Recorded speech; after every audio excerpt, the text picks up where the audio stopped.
sì, è stata una delle nostre migliori partite, se non la migliore.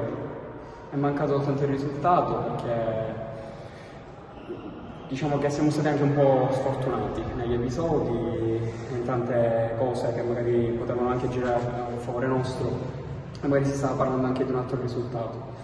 Veniamo da un mesetto in cui facciamo ottime prestazioni, ma penso per esempio alla partita ad Adrano, la partita a Polisten, entrambe perse all'ultimo in pratica dopo partite veramente sudate dove ci siamo ritrovati più di una volta in vantaggio.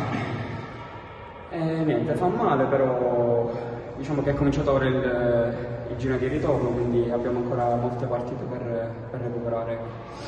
Assolutamente, oggi un gol, forse il secondo, quello più importante per riaprire la partita. Poco fa tu hai parlato di sfortuna, è stato proprio così, perché secondo me se non ci fosse stato quell'episodio dell'espulsione da parte del vostro compagno probabilmente staremmo parlando di un altro risultato, perché poi lì se vai sul 3-3, 4-4, quindi diciamo che si parlerebbe di un'altra partita. Sì, perché sul 4-3 dopo aver recuperato la partita dal 4-1 ti ritrovi poi a giocare un uomo in meno e prendi gol, diciamo una bella mazzata.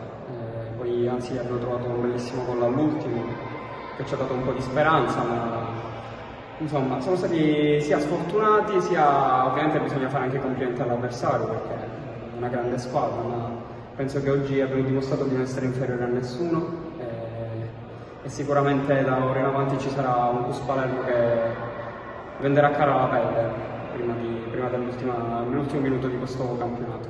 Marco, l'ultima domanda e poi ti lascio. Secondo te in allenamento durante questa settimana in cosa vi dovete focalizzare un po' di più? Perché magari oggi c'è stata qualche sbavatura un po' lì dietro. Secondo te su cosa si deve focalizzare Mister Isgro per migliorare, per cercare di portare un risultato positivo? Diciamo che al momento dobbiamo sicuramente lavorare nel non perderci d'animo, perché magari dopo sconfitte del genere, la seconda consecutiva per un gol, anche all'ultimo,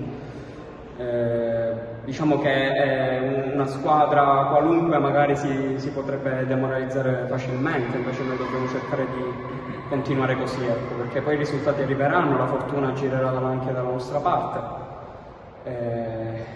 E nulla, lavorare così, continuare perché sto avendo gran bei allenamenti, ci stiamo andando bene con grande intensità e in partita si sta vedendo, quindi dobbiamo continuare solamente così.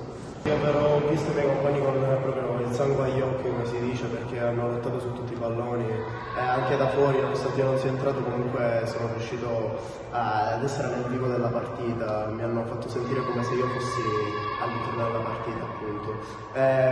Hanno lottato come in poche partite che si sono state giocate, secondo me, come ha detto il mio compagno Marco, è stata una delle migliori partite che abbiamo fatto fino adesso, con una squadra che tra l'altro molto organizzata come tante altre di questo campionato e onestamente sono contento di aver visto la mia squadra così diciamo pura, nel senso così.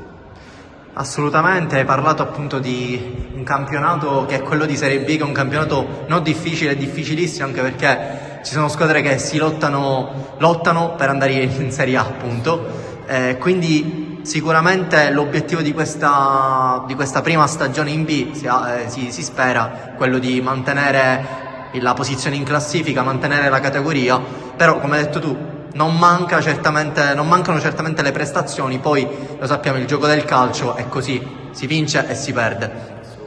Però ti chiedo cosa ti aspetti alla prossima sfida. Tra l'altro sottolineiamo che Valerio appunto è il capitano dell'Under, quindi la tua giovane età può anche dare quella cosa in più secondo te alla tua squadra, e in cosa puoi aiutare i tuoi compagni?